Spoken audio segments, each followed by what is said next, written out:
des méga-tendances qui ont des impacts sur les risques liés à l'eau. Donc ces méga-tendances, elles concernent aussi la France. Il y a évidemment le changement climatique, il y a l'augmentation de la population qui met une pression sur les ressources en eau, il y a le développement économique, il y a l'urbanisation qui à chaque fois ajoute des pressions sur la ressource en eau et qui exacerbe des risques liés à l'eau tels que le risque d'avoir trop d'eau, donc les inondations, le risque d'avoir pas assez d'eau, les sécheresses, le risque d'avoir trop de pollution et puis le risque d'avoir des écosystèmes qui ne fonctionnent pas bien et qui ne peuvent plus garantir une biodiversité. Et la gouvernance de l'eau, c'est un des moyens de faire face à tous ces risques.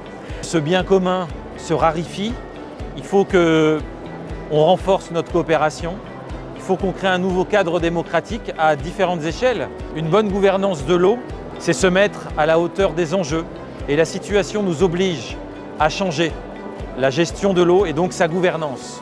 Une gouvernance plus coopérative, plus démocratique, c'est la raison pour laquelle nous appelons à un Grenelle de l'eau en Île-de-France. Une bonne gouvernance de l'eau, c'est une gouvernance qui prend en compte tous les processus formels ou informels par lesquels les institutions prennent des décisions, les mettent en œuvre, par lesquels les acteurs de l'eau peuvent exprimer leurs intérêts, exprimer leurs préoccupations, qui sont ensuite prises en compte.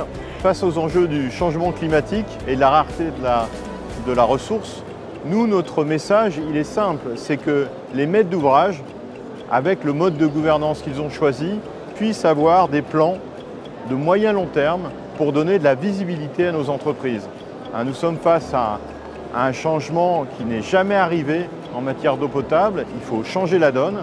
L'eau est un sujet démocratique. Les élus locaux doivent se réinterroger sur l'eau et sa gouvernance à la lumière des enjeux qui sont extrêmement inquiétants, mais aussi des défis à relever. Il faut donc mettre en place une bonne gouvernance de l'eau pour essayer d'éviter ces conflits liés à l'eau et notamment à travers l'engagement, la participation, la consultation de toutes les parties prenantes, essayer de basculer d'une sensation, d'un sentiment ou d'une réalité d'accaparement des ressources vers une réalité de partage des ressources. Chacun doit faire des efforts.